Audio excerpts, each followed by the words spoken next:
চট্টগ্রামের ঐতিহ্যবাহী এই রেসিপিটি ছোটবেলা থেকেই খেয়ে আসছি, কারণ বড় একটা অংশ ছোটবেলার আমি চট্টগ্রামে কাটিয়েছি। আর সেই সুবাদে চট্টগ্রামের ঐতিহ্যবাহী খাবারগুলোর প্রতি আমার একটা আলাদা মায়া কাজ করে। খুবই সহজ ঐতিহ্যবাহী এই রেসিপিটি আমাদের বাসায় প্রায়ই বানানো হয়। আজকে আপনাদের সাথেও রেসিপিটা শেয়ার করছি। বানানোর জন্য প্রথমেই আমি 2 কাপ লিকুইড দুধ দিয়ে নিচ্ছি, সাথে দিয়ে দিচ্ছি হাফ কাপ চিনি। চিনির পরিমাণটা আপনাদের স্বাদ অনুযায়ী বাড়িয়ে কমিয়ে দিতে পারেন। অল্প একটু লবণ দিয়ে দিলাম, আর দিয়েছি হাফ টিস্পুন পরিমাণ এলাচি গুঁড়া আর 1 চা চামচ পরিমাণ ঘি। ঘিটা দিলে ভালো একটা ফ্লেভার আসে। এরপর এখানে 1 কাপ নারকেল কোরানো দিয়েছি। এরপর যখন দুধটা এরকম বলক চলে আসবে, আগে থেকে মেপে রাখা 2 কাপ ময়দা দিয়ে দিচ্ছি। আমি এখানে প্লেন ময়দাটা ব্যবহার করছি। 2 কাপ দুধের সাথে আমি 2 কাপ ময়দা দিয়ে এভাবে দুধের সাথে ভালোভাবে ময়দাটাকে মিশিয়ে নিচে। ভালোভাবে ময়দাটা মেশানো হয়ে গেলে চুলাটা বন্ধ করে দিব। এরপর এই ডোটাকে আমি 10 মিনিট ঢাকনা দিয়ে ঢেকে রাখবো, এতে করে ডোটা অনেকটাই কিন্তু কুকড হয়ে যাবে। তারপর একটা প্লেন প্লেটে আমি এটাকে নামিয়ে নিচ্ছি। নামিয়ে আমি একটা কাপের সাহায্যে প্রথমে ময়ান দিয়ে নিচ্ছি, যেহেতু এটা অনেকটাই কিন্তু গরম। মোটামুটি যখন হাতের সহ্যের পরিমাণে চলে আসবে, তখন আমি এটাকে হাত দিয়ে ময়ান দিয়ে নেব। আর এতে দিয়ে দিচ্ছি আমি হাফ টিস্পুন পরিমাণ বেকিং পাউডার। বেকিং পাউডারটা দিলে পিঠাটার টেক্সচারটা অনেক ভালো আসে। বেকিং পাউডারও আমি ডোয়ের সাথে ভালোভাবে মিশিয়ে নিচ্ছি। এরপর এখানে আমি দিয়ে দিচ্ছি হাফ টিস্পুন পরিমাণ ঘি।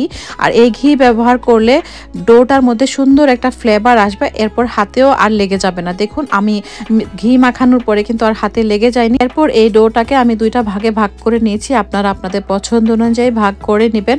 এরপর এখানে 2 ভাগের একটা অংশ দিয়ে প্রথমে আমি এখানে রুটি বেলে নিচ্ছি। রুটিটা মোটামুটি পুরো একটা রুটি হবে। আর যেহেতু নারকেল ব্যবহার করা হয়েছে, তাই এই ডোটা কিন্তু অনেকটাই নরম থাকবে। খুব বেশি যে একদম আমরা নর্মাল যে রুটিটা করি সেরকম হবে না, একটু নরমের দিকে হবে। এরপর আমি কুকি কাটার দিয়ে এরকম গোল গোল করে শেপ করে কেটে নিচ্ছি, যেন সবগুলো পিঠা বা নাস্তা সমান সাইজের হয়। ঐতিহ্যবাহী চৌপাক্ষণ পিঠাতে নর্মালি কোনো সাজ দেয়া হয় না, তবে আমি দেখার সৌন্দর্যের জন্যই শুধুমাত্র দিচ্ছি। আপনারা চাইলে এভাবেও কেটে কেটে এটাকে তৈরি করে নিতে পারেন। আমি দেখার সৌন্দর্যের জন্য একটা ফুলের মতো করে বানিয়ে নিচ্ছি। আর কিভাবে এটা করছি আপনারা কিন্তু ভিডিওটা একটু খেয়াল করে দেখলেই বুঝতে পারবেন। আমি ছোট একটা পানির বোতলের মুখ এভাবে মাঝখানে বসিয়ে এরপরে এখানে আঁচড় কেটে নিচ্ছি ফুলের পাপড়িগুলোর আন্দাজে। এরপর যে ফুলের পাপড়ির আন্দাজে এভাবে কাট দিয়েছি, সেই এক একটা কাট থেকে এভাবে আঙ্গুল দিয়ে পাপড়ির মতো করে ফুলের শেপ দিয়ে দিচ্ছি। এটা অ্যাকচুয়ালি আপনাদেরকে বলে বোঝানোর মতো কিছু না, আপনারা একটু খেয়াল করে দেখলেই বুঝতে পারবেন। খুবই সহজ এই সাজটা। অথবা আপনাদের কাছে যদি কোনো ধরনের কোনো সাজ থাকে, সেটা দিয়েও কিন্তু সুন্দর করে এই পিঠাটাকে কেটে নিতে পারেন বা ডিজাইন করে নিতে পারেন। আমি এভাবে হাত দিয়ে তৈরি করে নিচ্ছি। আর দেখুন কত সহজে খুবই সুন্দর একটা ফুলের মতো পিঠা তৈরি হয়ে গিয়েছে। এটা দেখতে তো আমার কাছে খুবই ভালো লাগছিল। যাই হোক, একে একে আমি সবগুলো পিঠা এভাবে বানিয়ে নিচ্ছি। এখন এই পিঠাগুলোকে আমরা চলে যাব ভাজতে। আর ভাজার জন্য আমি একটা প্যানে তেল নিয়েছি। তেলটা যখন মিডিয়াম আঁচে গরম হয়ে যাবে, তখন একে একে সবগুলো পিঠা দিয়ে দিচ্ছি।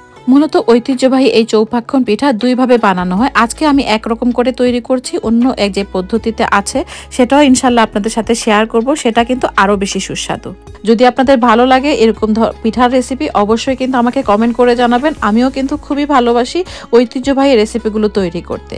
2 পাশেই উল্টে পাল্টে আমি পিঠাগুলোকে ভেজে নিচ্ছি। সুন্দরভাবে এরকম সোনালি রং হয়ে গেলে তেল থেকে উঠিয়ে নিচ্ছি। ব্যাস তৈরি হয়ে গেল চট্টগ্রামের ঐতিহ্যবাহী চৌপাক্ষণ পিঠা। এই পিঠাটা বিকালে চায়ের সাথে খেতে তো খুবই বেশি সুস্বাদু লাগে। উপরটা খুবই ক্রিস্পি আর ভেতরে নারকেলের সুস্বাদু একটা স্বাদ। ফ্রিজ ছাড়াই 4-5 দিন বাহিরে রেখে সংরক্ষণ করে খেতে পারবেন এই পিঠাটি। সুস্বাদু এই পিঠাটি বানাতে সময়ও লাগে অনেক কম। কেমন লেগেছে চট্টগ্রামের ঐতিহ্যবাহী চৌপাক্ষণ পিঠার রেসিপিটি? অবশ্যই কিন্তু লাইক এবং কমেন্ট করে জানাতে ভুলবেন না। রেসিপিটি যদি ভালো লাগে শেয়ার করার অনুরোধ রইল। ইনশাল্লাহ আবারও দেখা হবে এরকমই কোনো সুস্বাদু রেসিপি নিয়ে। সেই পর্যন্ত সবাই ভালো থাকবেন, সুস্থ থাকবেন। আল্লাহ হাফেজ।